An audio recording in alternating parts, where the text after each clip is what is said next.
Oke, Assalamualaikum warahmatullahi wabarakatuh. Swastiastu, namo buddhaya, salam sejahtera, salam kebajikan, shalom, salam lestari buat kita semua.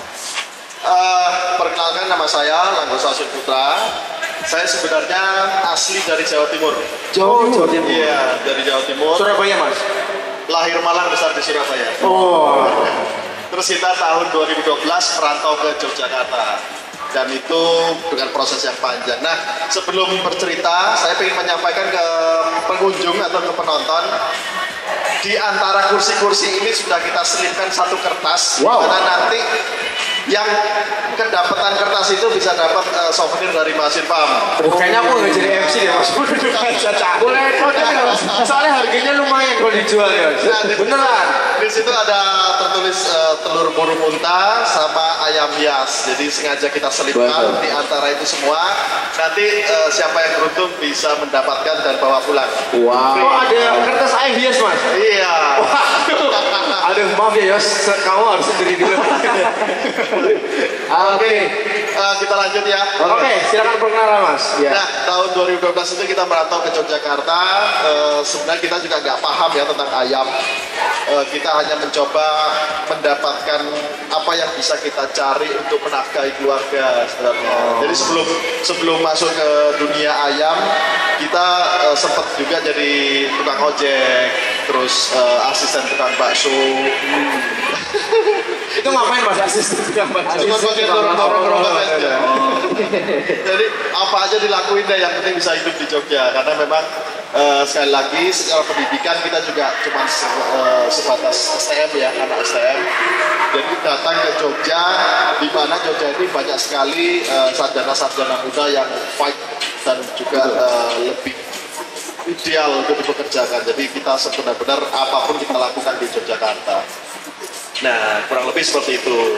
Oke, terus awalnya Mahaswin itu dari mana, Mas? Nama Mahaswin Farm ini tercipta dari itu perjalanannya kayak gimana sih? Mahaswin Farm ini sebenarnya ini ya diambil dari nama saya sendiri, yaitu Aswin. Aswin kalau dalam Sanskerta atau mitologi Hindu, Aswin itu dewa. Dan saya mengambil nama Mahaswin itu sebenarnya gabungan dari doa juga, di mana Mahaswin itu berarti sesuatu yang kuat, sesuatu yang bisa bermanfaat untuk orang banyak. Wah. Dulu kita mengambil nama Mahaswin Farm, harapannya ini sebuah bisnis yang kuat, peternakan yang besar dan bisa bermanfaat untuk banyak orang. Wow. Harapannya seperti itu. Dan sekarang saya lihat kayaknya Mas Win ini sudah sangat berdampak sekali ya di perkampungan. Nanti kita akan bahas lebih lagi lah ya. Ini sangat menginspirasi untuk para pengunjung, jadi jangan sampai kelewatan. Silakan ya, Mas. Betul banget. Oke, dari tadi kita lihat dari backgroundnya ya, dari awal mulanya. Tapi kan tadi aku dengar kan belum ada skill, belum ada nggak tahu apa-apa nih soal ayam-ayam lah, gitu kan. Awal mulanya tuh pelihara ayam kah atau ayam biasa atau gimana nih, Mas? Iya, sebenarnya kalau kita bicara seperti dongeng ya, seperti dongeng sebenarnya. Betul. Jadi dari 25.000 bisa mempunyai aset sebesar ini, kalau diceritakan itu kadang-kadang orang nggak percaya. Wah. Tapi itulah kenyataannya.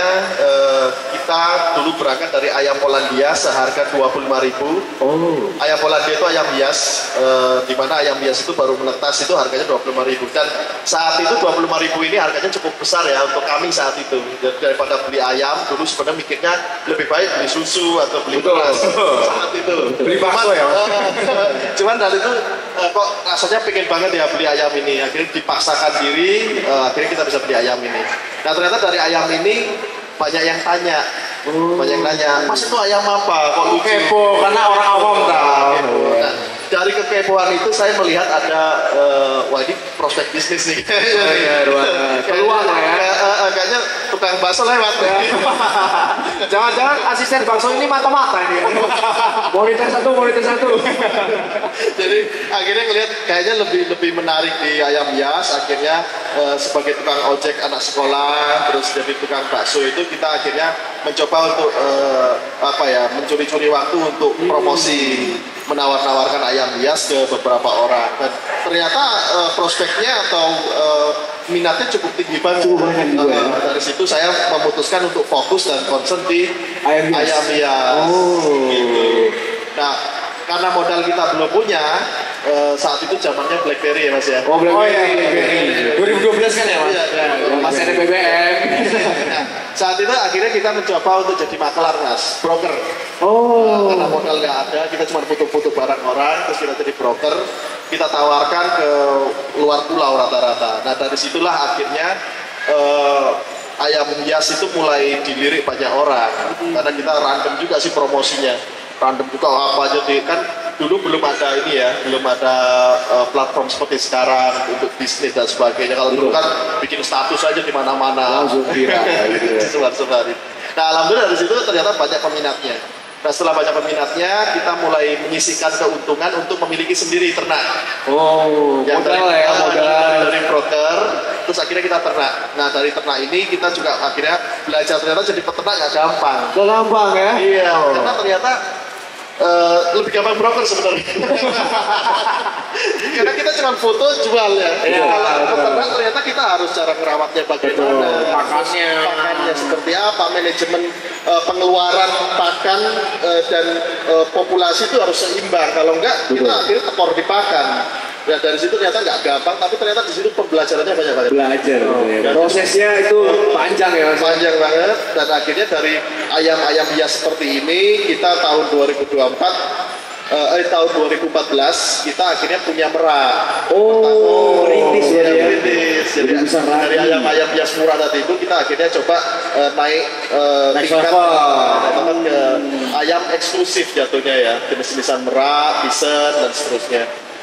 Nah dari situ kita semakin naik daun, karena ternyata banyak penghobi-penghobi di Indonesia yang akhirnya pesen ke kita. Nah dari situ kita akhirnya concern ternak merak, dan kita menjadi penangkaran merak terbesar di Indonesia saat ini. Wow, itu tahun berapa Mas kalau boleh tahu? Itu tahun 2016. Perjalanan sampai kemarin prosesnya cukup lama banget ya. Panjang banget. Nah tahun 2016 kita menjadi peternakan burung unta merak terbesar di Indonesia, sampai saya pikir gini, bisnis itu kita tidak boleh stuck. Betul. Kita harus punya tantangan baru, ya kan? Di saat kita sudah mencapai puncaknya, mau ngapain lagi nih? Yes. Di situ akhirnya kita mencari tantangan baru, dan tantangan baru itu jatuh ke burung unta. Karena di Indonesia sampai hari ini dulu pernah tahun 90-an ada, tapi setelah tahun 90-an sampai 2024 ini belum ada lagi peternakan burung unta yang ada di Indonesia. Nah kendalanya apa juga saya nggak tahu, kenapa kok sepanjang itu proses kosongnya nih peternakan burung unta kok nggak ada di Indonesia, sedangkan prospek bisnisnya besar sekali burung unta ini. Nah, Di Indonesia ini ya, berarti? Iya di Indonesia ini.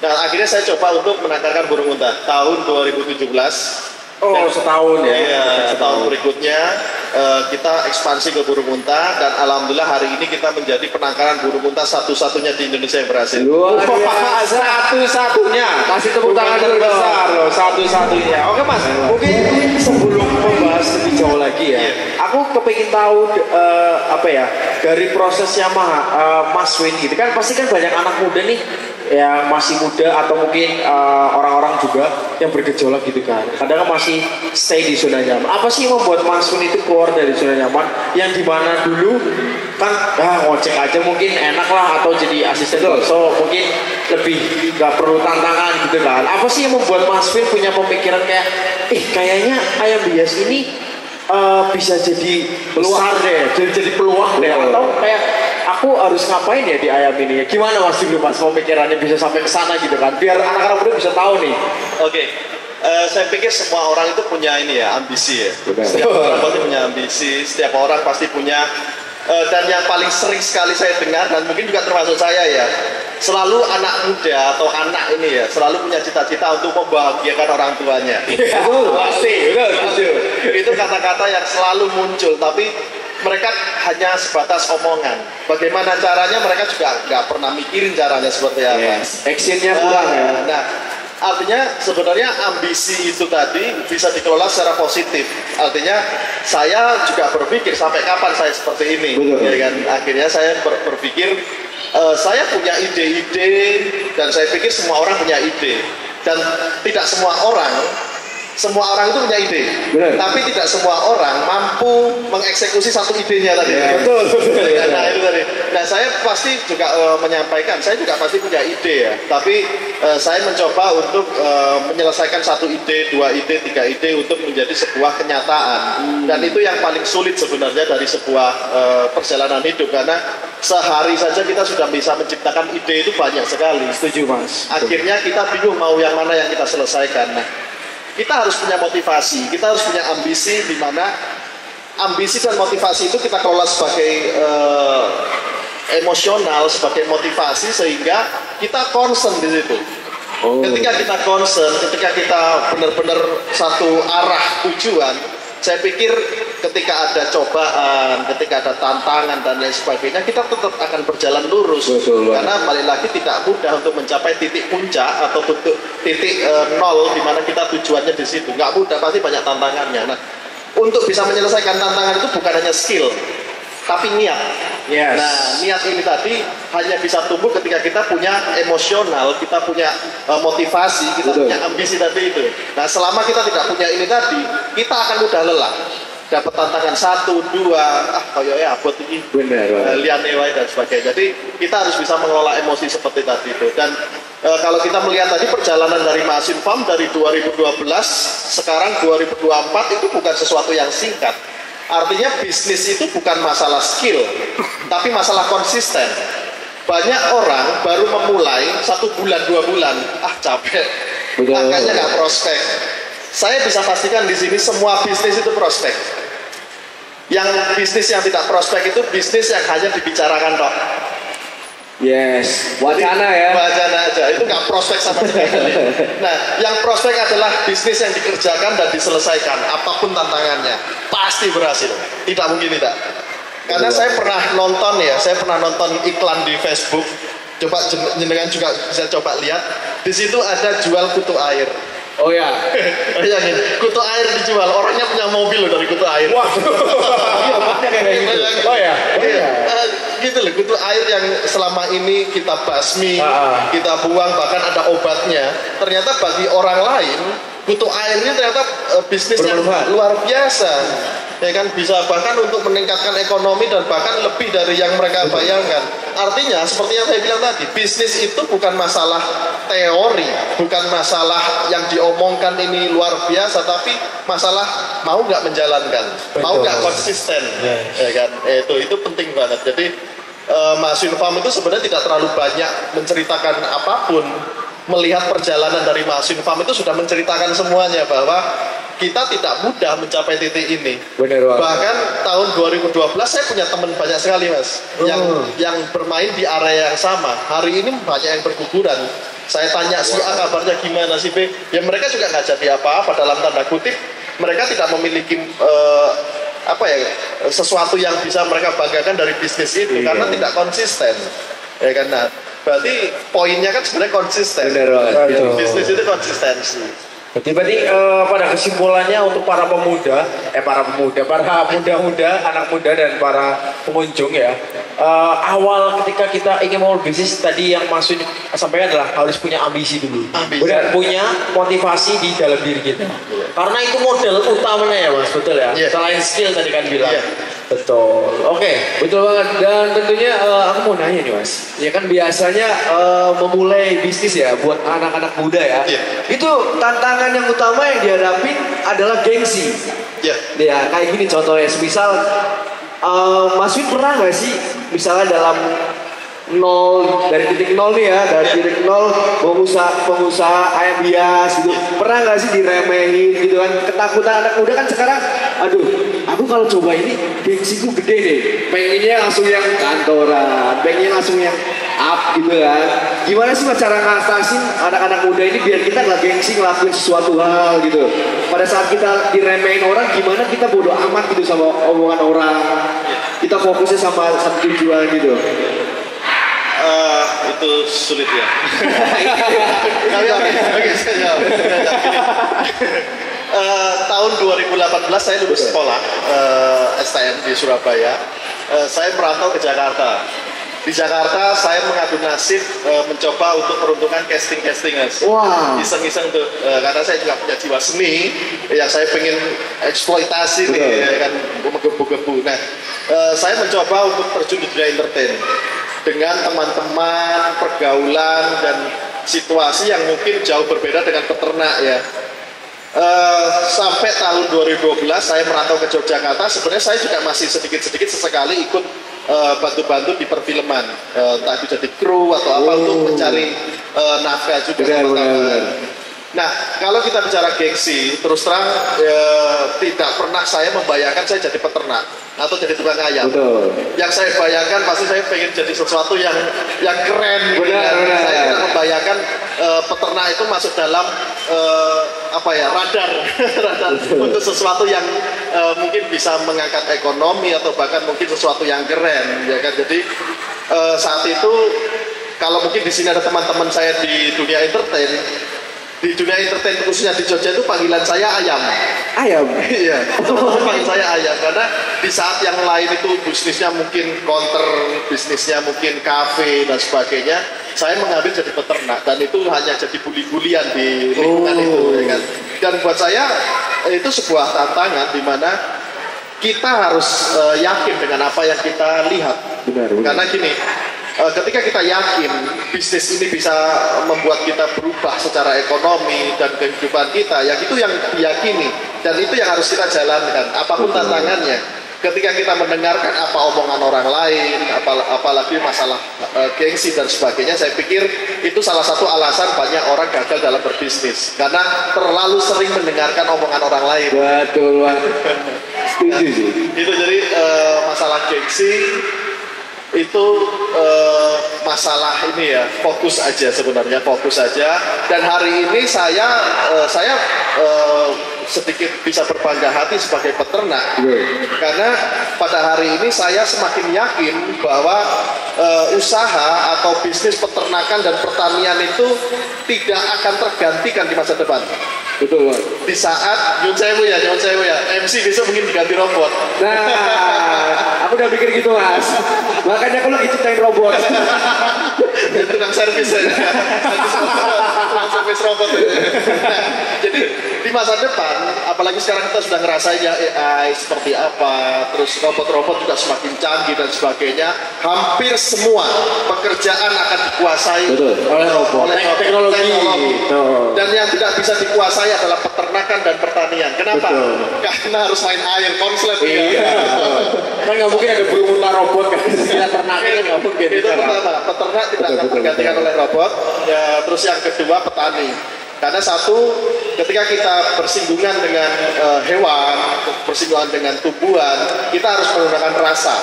Nah, rasa inilah yang mungkin kelebihan yang membedakan kita dengan robot. Mereka mungkin lebih canggih, lebih pintar, lebih menguasai banyak hal, tapi mereka tidak punya rasa.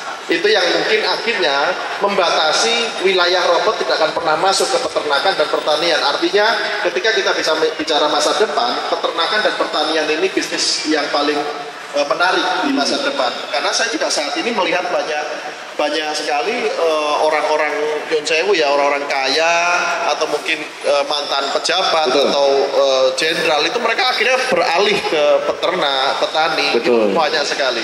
Karena sekali lagi selain ini bisnis yang menarik, di sisi lain kita bisa menenangkan diri dari hiruk pikuk perkotaan atau kesibukan dengan peternak dan pertanian tadi. Jadi saya pengen menjadi contoh bahwa menjadi peternak itu bukan sesuatu yang menjijikan, bukan sesuatu yang hina. Dulu mungkin kesannya seperti itu, tapi hari ini saya pengen memperlihatkan bahwa dari peternakan, khususnya Mahasin Farm, mampu menggerakkan ekonomi masyarakat. Nah, itu yang keren memang. Nah, jadi hari ini beberapa tahun terakhir kita concern untuk membuat desa wisata yang berbasis konservasi hewan. Dan insya Allah mungkin ini akan menjadi desa wisata terbesar di Indonesia. Luar biasa. Itu ada di dusun kita. Ini lagi dibuat. Mungkin bisa di next ya. Ya.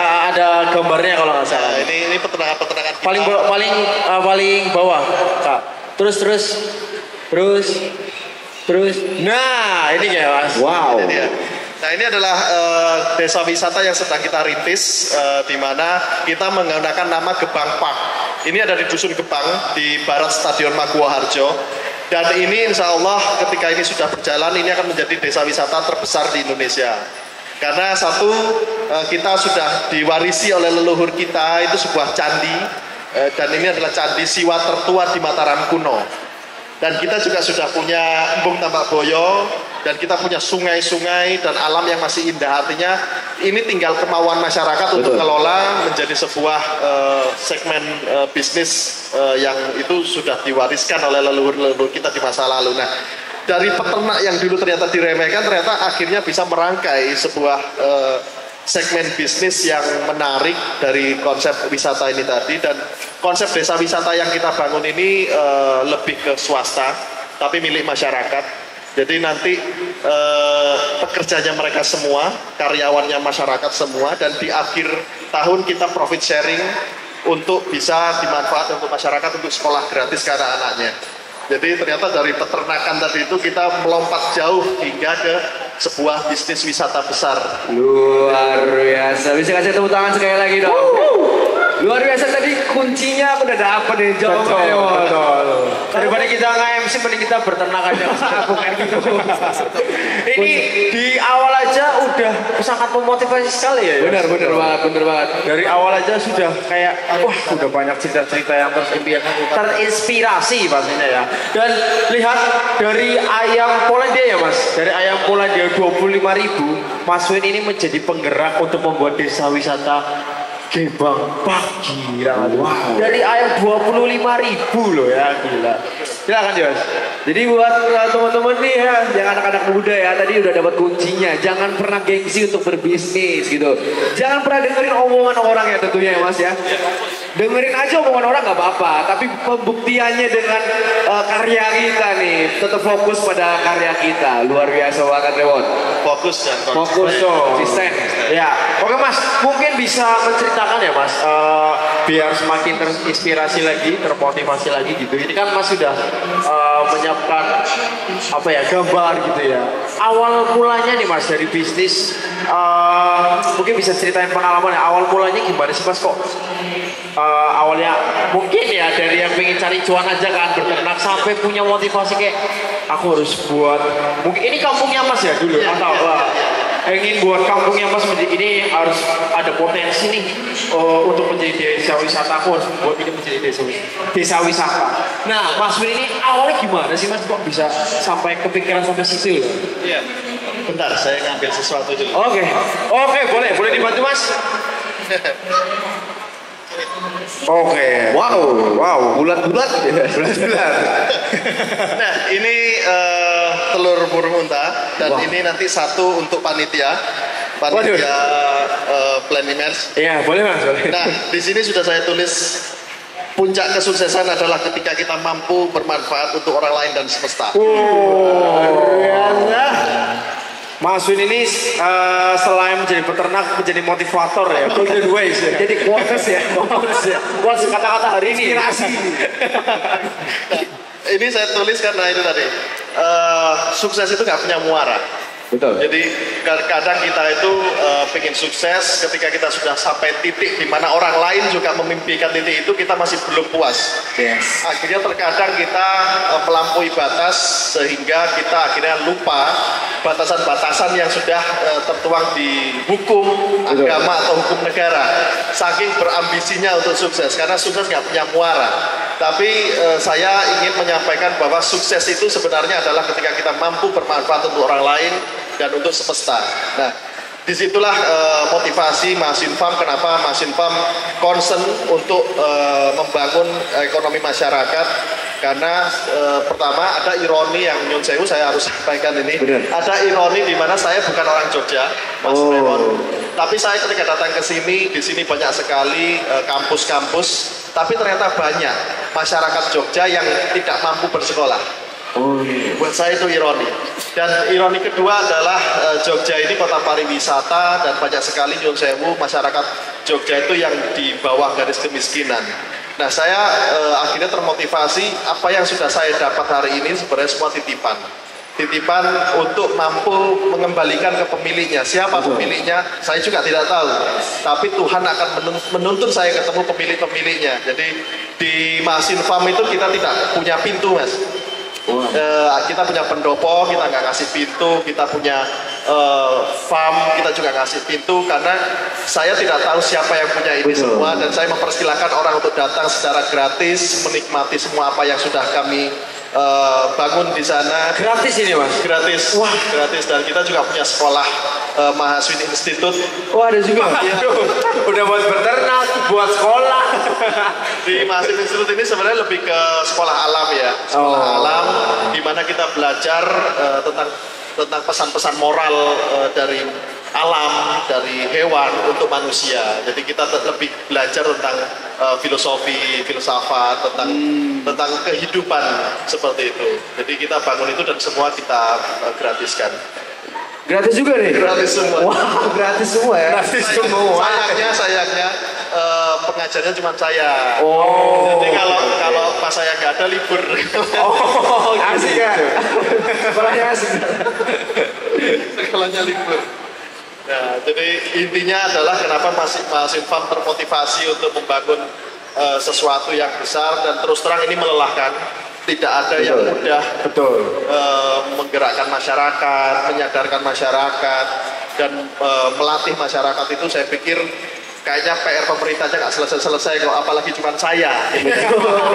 Tapi motivasi ini yang selalu saya pegang. Motivasi ini yang selalu saya pegang karena muara kita itu tidak akan pernah habis kalau kita tidak batasi. Nah, batasan saya adalah ketika saya sudah mampu bermanfaat untuk masyarakat dan lingkungan, saya pikir saya sudah selesai dengan semuanya. Luar Keren. Mantap banget.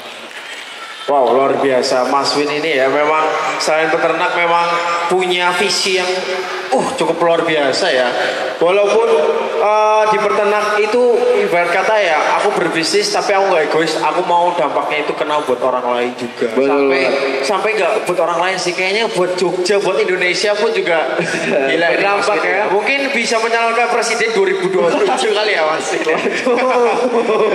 Dengan visi-visi bersama burung unta.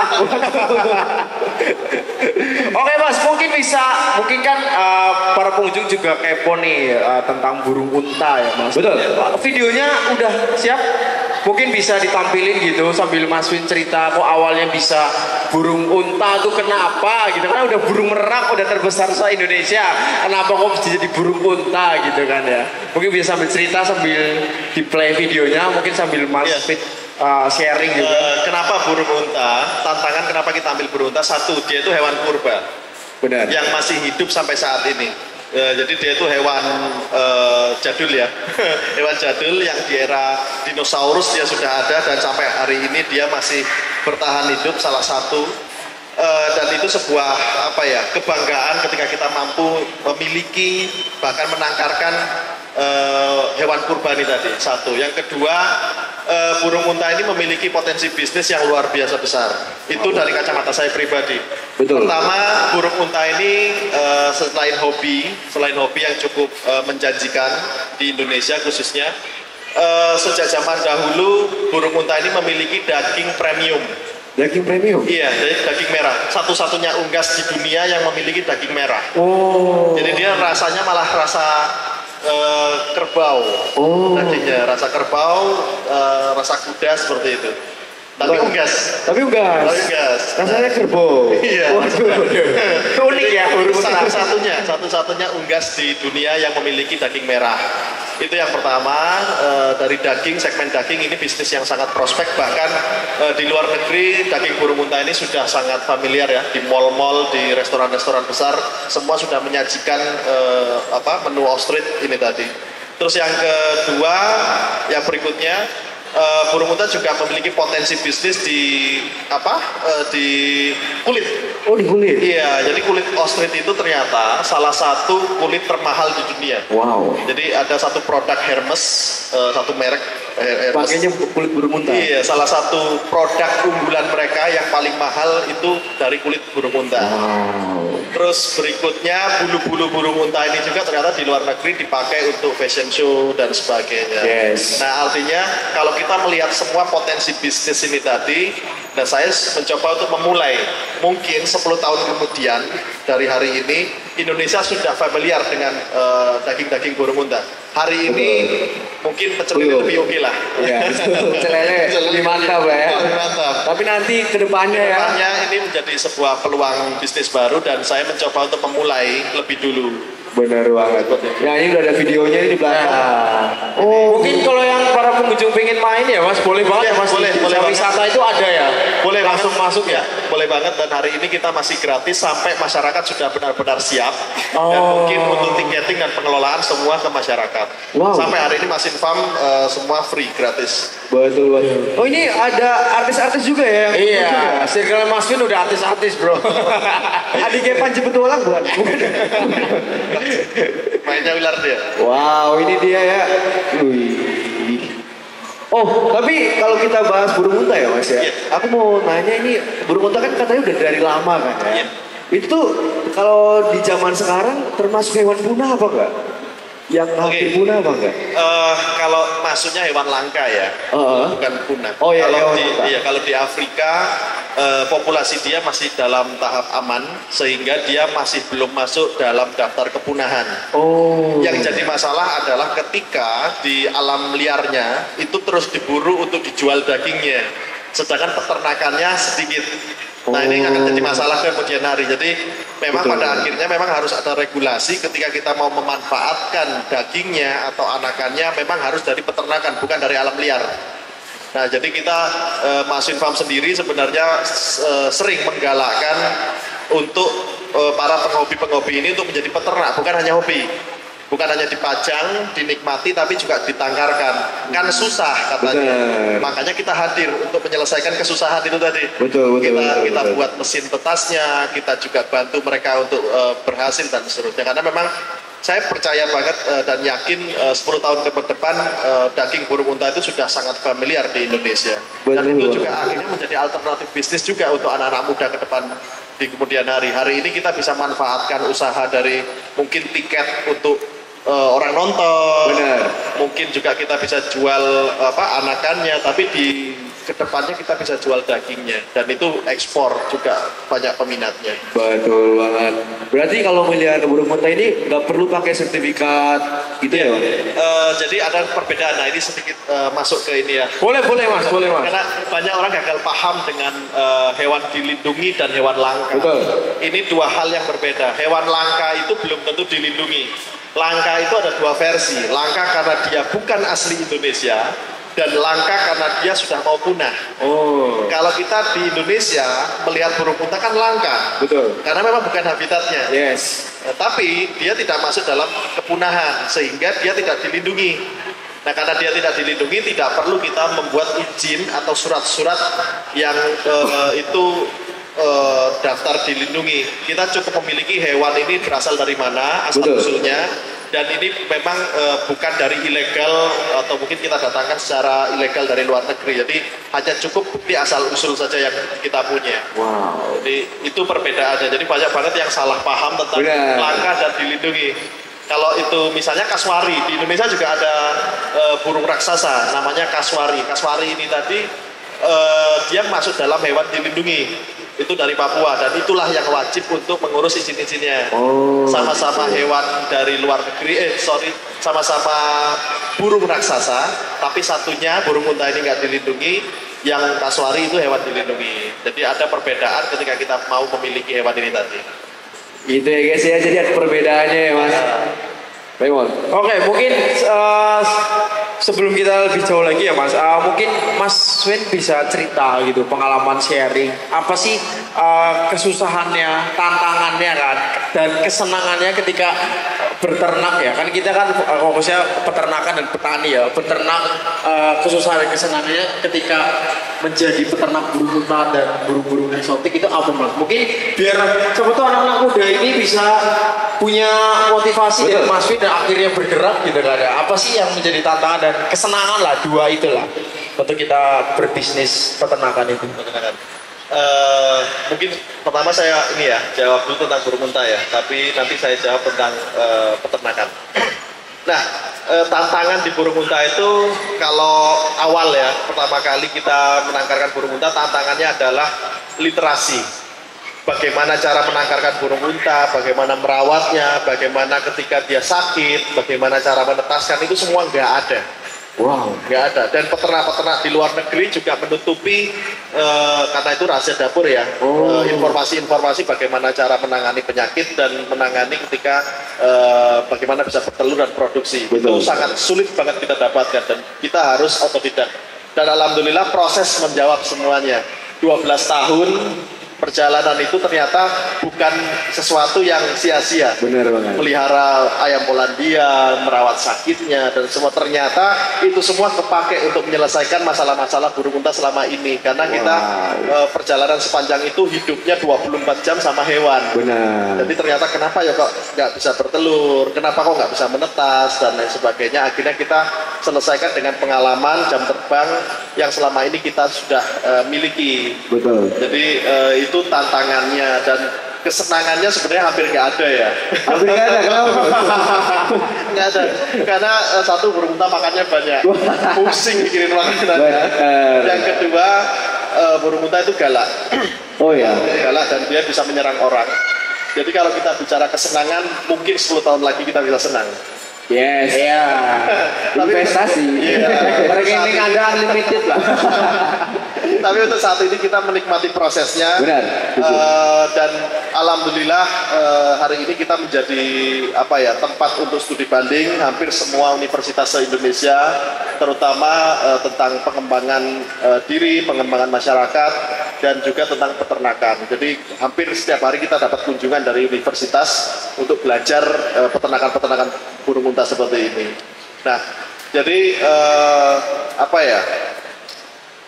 di burung unta ini sendiri, saya pikir banyak sedihnya ya hari ini ya. Banyak sedihnya, kenapa tuh? Ya karena tadi kita harus memikirkan banyak hal. Oh yes. Yang paling menyedihkan adalah ketika kita sedang berinteraksi dengan mereka. Mayoritas kita babak belur Mas. Waduh, diapain tuh? Badan saya juga sudah banyak yang sobek. Oh. Kena tendangan-tendangan mautnya dia. Terus kiper-kiper juga banyak sekali yang sudah kena tendangan burung unta. Tapi itu tadi itu hanya masalah karena kita senang main ya sama hewannya. Tapi kalau sebenarnya kita hanya menangkarkan dan kita tidak terlalu sampai interaksi ekstrim, kita nggak akan pernah sampai seperti itu. Cuman karena kita berangkatnya dari sayang, berangkatnya dari seneng. Jadi tendangan-tendangan seperti itu kita menikmati. Habis itu lari. Kayak latihan silat gitu ya. Jadi hari ini kita hanya seperti itu ya. Tapi kedepannya saya percaya ini bisnis yang sangat menjanjikan. Dan ketika sudah selesai menangkarkannya ternyata sudah ketemu konsepnya bagaimana, menangkarkannya ternyata gampang, itu akan menjadi indah. Benar banget. Luar biasa banget. Dan aku mau nanya nih Mas sedikit tentang bisnis burung unta ya. Kalau misalnya nih, kalau kita mau memulai bisnis itu seberapa penting sih kayak teknologi modern gitu buat penangkarannya, buat peternakannya? Penting banget gak Mas teknologi modern itu buat peternakan gitu? Oke, kalau kita bicara penting ya, penting. Tapi tidak ada yang bisa mengalahkan Rosso. Iya, tidak akan pernah bisa dikalahkan. Benar. Teknologi sebagus apapun ternyata tetap kalah dengan Jika kita menangkarkan hewan, melihara hewan dengan menggunakan rasa, mereka akan memberikan yang terbaik. Betul. Telurnya banyak, terus mereka juga sehat-sehat, mereka juga akhirnya memberikan banyak manfaat untuk kita. Berbeda ketika kita tidak menggunakan Rosso, teknologi sebagus apapun, pakan sebagus apapun, mesin sebagus apapun, ya mereka kalau stres, kalau nggak nyaman, mereka tidak akan memberikan yang terbaik untuk kita. Jadi teknologi penting, tapi hal yang mendasar yang harus kita miliki adalah rasa sayang, rasa memiliki. Benar. Dan itu yang akan memberikan kita efek positif. Betul banget. Pastinya kalau kita memulai bisnis kita harus senang dulu ya, harus ada rasa dulu, ada rasa sayang kita. Luar biasa banget ya Raymond ya. Oke, mungkin untuk mengingat waktu ya, karena kita mungkin penonton mungkin pengunjung udah bosen ya sama pertanyaan kita mau kasih coba kesempatan. Betul. Adakah para pengunjung yang ingin bertanya atau mungkin sharing juga? Karena nanti kalau bertanya akan dapat telur ya mas, atau gimana? Nanti ada Souvenir lah ya, ada souvenir. Ada yang ingin bertanya dari para pengunjung? Dan itu bebas ya, bisa tentang peternakan, Benar, bisnis, bisa tentang burung untanya, segala macam. Luar biasa. Oke Pak. Dengan Bapak siapa? Oke, terima kasih untuk kesempatannya. Nama saya Bobby. Oke, ini seminar yang cukup menarik. Sengaja saya main di sini kok pas dapat tema ini ya. Ini menarik. Yang mau saya tanyakan yang pertama, apapun tadi yang Mas Vin bahas di sini, tentunya akan bermuara ke bisnis atau perputaran ekonomi. Nah, dalam hal ini karena burung unta tentu bukan hal mudah untuk proses ternaknya, juga yang terakhir pada muara bisnisnya. Nah, ketika nanti misalkan ada kendala, kita karena berhasil seperti Mas Vin sudah berhasil ternak, biasanya pada bisnis itu akan terkendala pada penjualan. Nah, ketika nanti misalkan ini kita ada kesulitan penjualan atau gagal menjual, katakan gitu. Sedangkan ini adalah hewan ternak yang dia punya batas usia, pada akhirnya nanti dia harus mati, dan juga tuntutan sebagai peternakan kita harus produksi terus. Nah, ketika ini volume produksinya meningkat dan penjualan katakanlah grafiknya menurun, solusinya seperti apa, Mas? Kemudian yang kedua, karena tadi salah satu semboyannya Mas Vin ya, bermanfaat untuk masyarakat. Nah, ini menarik karena saya juga pernah coba merangkul masyarakat lah istilahnya gitu, tapi sangat sulit. Nah, ini sangat sulit. Nah, bagaimana dalam peternakan ini Mas Vin merangkul warga sekitar tempat Mas Vin tinggal atau sekitar peternakan untuk turut serta dalam ini, atau itu tadi Mas Vin dengan peternakannya bermanfaat untuk warga sekitar itu, bagaimana Mas Vin istilahnya, yaitu tadi mampu berkomunikasi, kemudian masyarakat jadi tertarik, terlibat, ikut serta menikmati manfaat dari peternakan ini. Oke, terima kasih, itu aja yang saya tanyakan. Betul. Oke, pertanyaan yang pertama, terima kasih Bapak sebelumnya. Aman Mas Vin?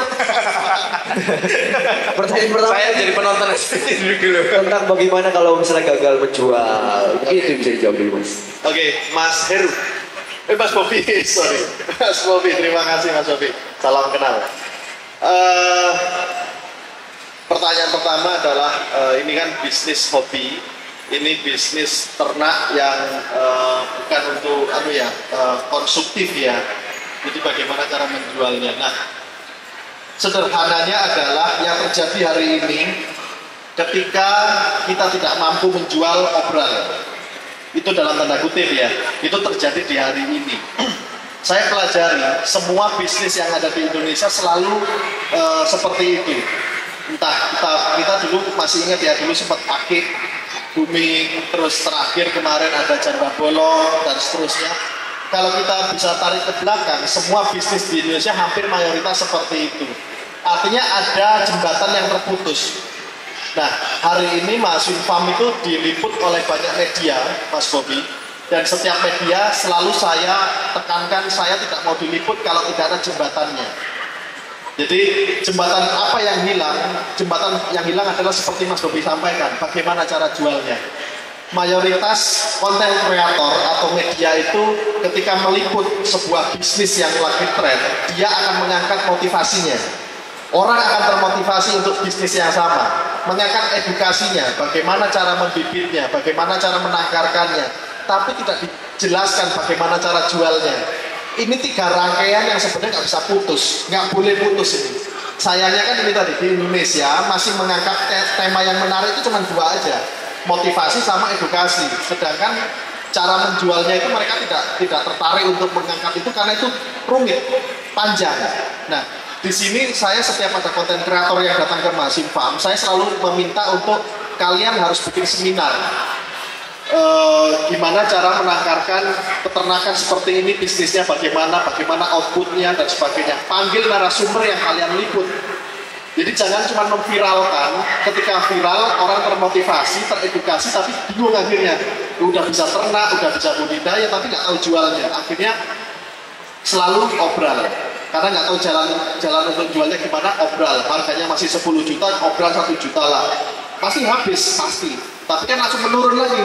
Yang sudah-sudah kan seperti akik, janda bolong, dan seterusnya. Kan ini bisnis-bisnis Shopee yang selalu seperti itu. Karena ini tadi tidak pernah ada seminar-seminar atau edukasi atau semacamnya tentang bagaimana cara menangkarkan dan menjualnya seperti itu. Nah, di Masin Farm kami punya metode, Mas Bobi, di mana setiap pelanggan kami adalah mitra. Ini sebenarnya untuk menjawab kegelisahan orang-orang yang ingin berbisnis di area ini. Jadi semua orang yang berbelanja atau membeli hewan-hewan di Masin Farm itu sudah menjadi mitra. Masin Farm akan menjadi induknya, konsultannya, sampai benar-benar semua berakhir. Dalam tanda kutip berakhir ini banyak macamnya ya. Jadi selamanya kita akan jadi konsultan, selamanya kita akan menjadi induk. Konsultan apa? Untuk menyelesaikan gimana cara menangkarkan biar bisa berkembang biak, bagaimana mengobati yang sakit dan sebagainya, dan itu semua free. Itu yang pertama. Yang kedua, menjadi induk, di mana ketika sudah berhasil, anak-anak dari tangkaran ini tadi semua kita ambil untuk kita bantu jual. Nah, ini juga menjadi solusi kami, Mas Raymond. Kenapa menjadi solusi kami? Karena permintaan pasar se-Indonesia itu tinggi banget.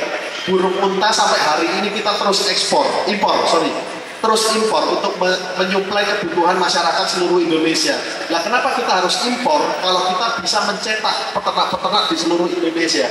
Nah, itulah salah satu visi misi Masin Farm untuk menyelesaikan pertanyaan-pertanyaan dan masalah-masalah yang sudah bertahun-tahun terjadi, karena mayoritas nyun sewu peternak atau mungkin pebisnis tidak bertanggung jawab. Mereka bisa mempengaruhi orang untuk membeli, tapi setelah beli nggak tahu, ditinggal. Nah, itu banyak banget, dan kami ingin memberikan solusi di situ dengan metode yang kami tawarkan dengan kemitraan seperti tadi itu, Mas Bobi.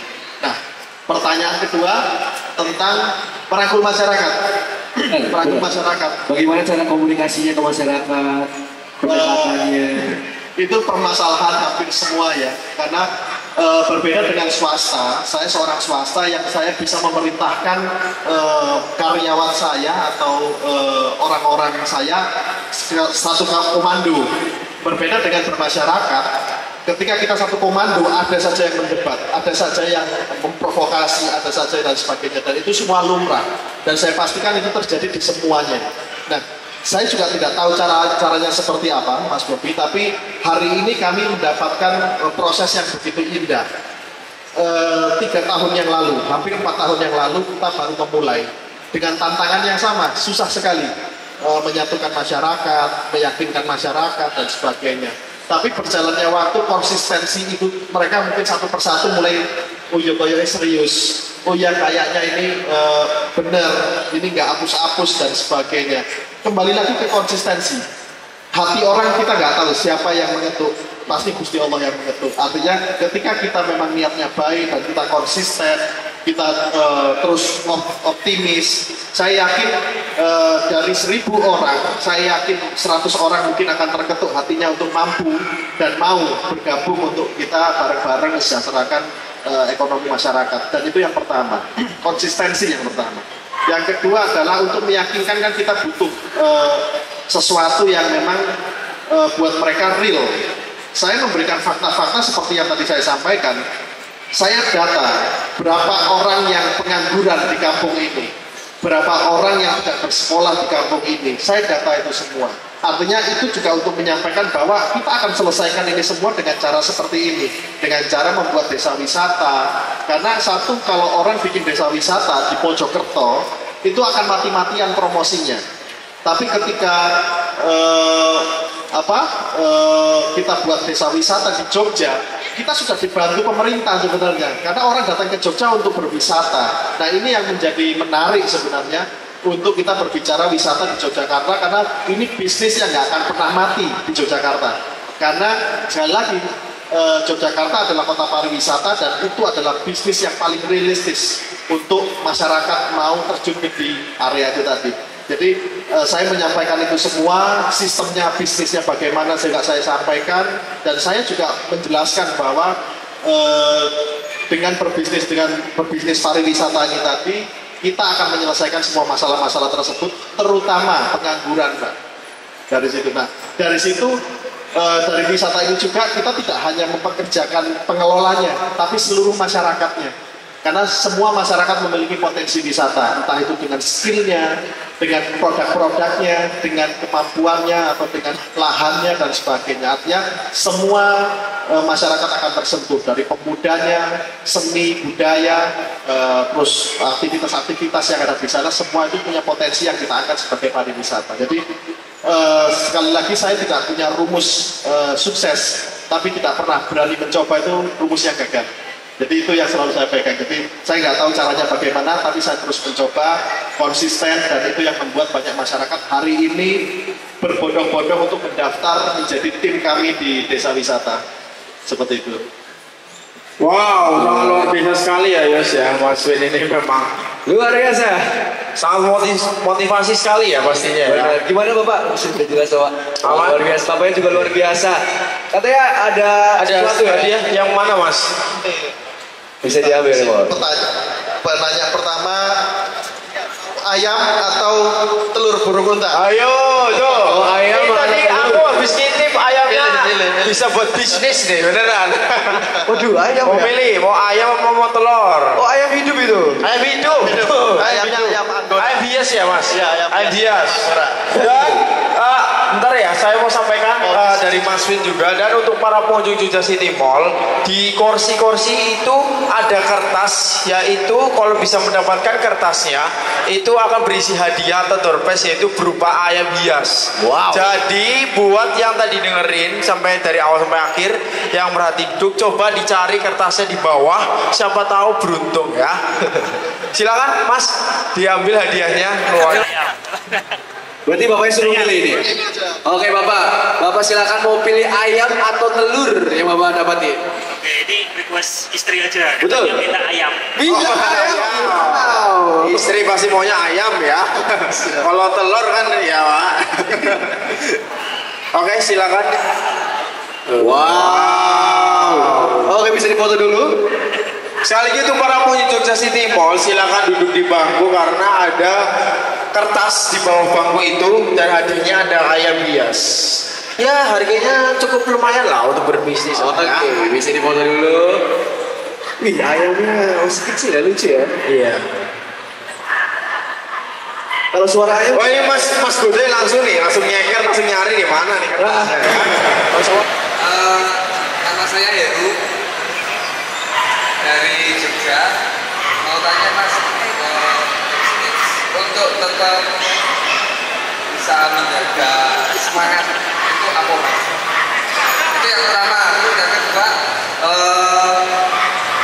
untuk mengatasi mungkin dari jenengan, menurut saya belum ada basic kedokteran hewan atau apa gitu ya.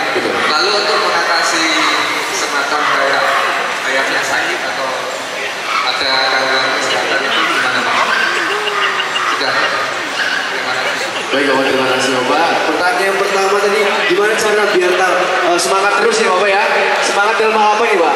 Berbisnis ya? Oke.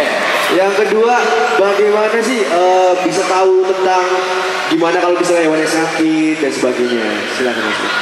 Oke, sebenarnya pertanyaannya sudah terjawab di obrolan tadi ya. Betul. Mungkin lagi kopi tadi Masnya ya. Jadi untuk terus menjaga motivasi itu kita harus punya ambisi dulu, punya motivasi yang jelas, kita mau kemana, dan kita harus punya target-target yang memang target-target ini kalau belum selesai ya kita jangan selesai. Bahasa sederhananya adalah kalau tidak lilah cepat lelah. Wow. Jadi kalau kita semua kembalikan bahwa ini adalah ibadah, kembalikan bahwa ini adalah untuk mencari nafkah, saya pikir itu sesulit apapun, sepanjang apapun, seberat apapun, kita yakin kok pasti semua ada ujungnya. Betul. Dan semua akan indah pada waktunya. Jadi sederhananya seperti tadi, kalau tidak lilah ya pasti cepat lelah. Bener banget. Terus yang kedua pertanyaannya adalah bagaimana mengatasi hewan-hewan yang sakit atau mungkin trouble di kesehatan padahal bukan tidak memiliki basic akademisi atau dokter hewan. Saya pikir ini permasalahan di semua orang. Tapi sekali lagi jawabannya sudah kejawab tadi ya. Betul. Jadi 12 tahun itu sebuah proses yang panjang, di mana proses panjang itu kita juga melewati banyak masalah-masalah kesehatan, masalah-masalah trouble-trouble tentang peternakan, mungkin tidak menetas, bagaimana cara membesarkan anakan dan sebagainya. Dan itu prosesnya panjang banget dan alhamdulillah kami memiliki pengalaman-pengalaman seperti itu sehingga saya tidak mengatakan tidak penting akademisi atau mungkin teorinya, tapi saya katakan semua penting. Tapi ternyata ilmu tidak hanya didapatkan di sekolah, tapi di pengalaman itu juga kita bisa mendapatkan ilmunya, walaupun dalam prakteknya caranya berbeda. Benar. Mas.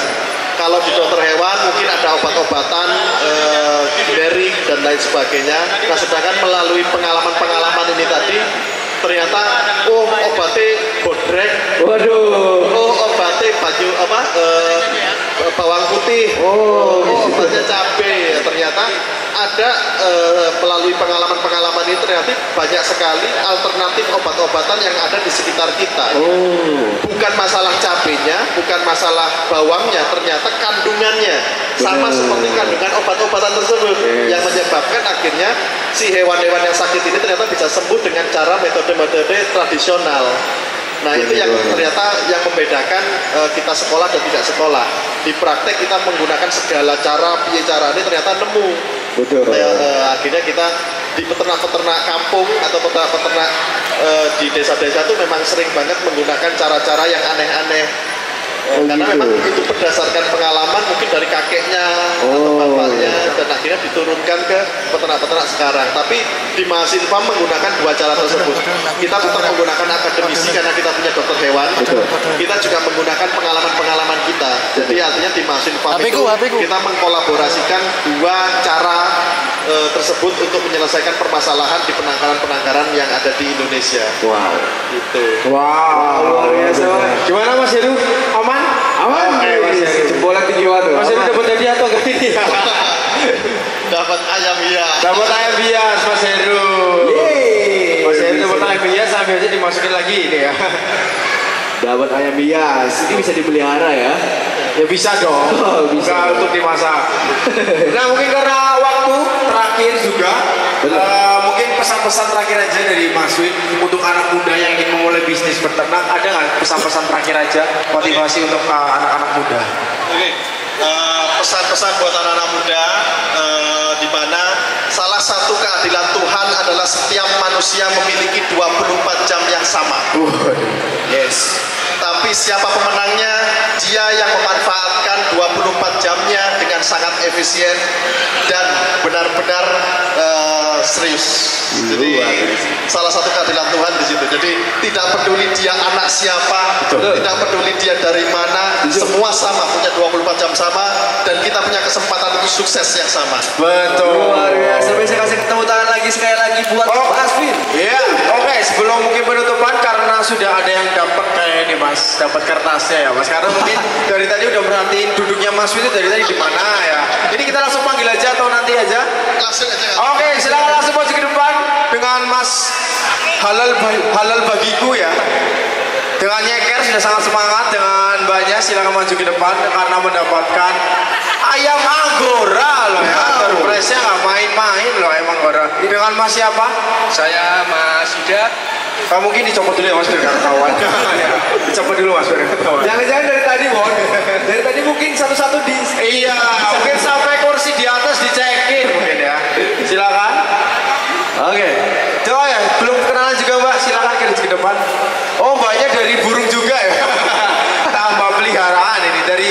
siapa atas nama?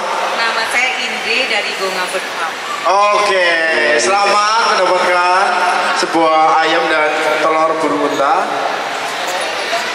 Mau ayam atau telur atau tirai nomor 3? Ayo, apa sapu di celana saya? Ayo. Oke. Bisa konsultasi. Bisa main juga langsung loh ke desa. Sedikit kita memberikan 1 ekor, sengaja memberikan 1 ekor dan di farm kita juga sering ngasih orang mas, jadi setiap pengunjung biasanya kita kasih dan hanya 1 ekor, tidak bisa lebih. Karena kita berharap dari punya ayam ini tadi ada ekonomi gondola di bawah. Betul. Jadi akhirnya dengan beli pakannya, beli kandangnya, beli ayamnya juga di peternak lain. Jadi ada ekonomi di bawah yang bergerak. Jadi kita sengaja nyuwun ngapunten hanya ngasih 1 ekor 1 orang. Tujuannya memang kita punya niat khusus, misi khusus di bawah untuk itu. Luar biasa, sudah lebih dari cukup ya teman ya. Luar biasa. Oke, buat masnya mau tetap telur atau mau pulang?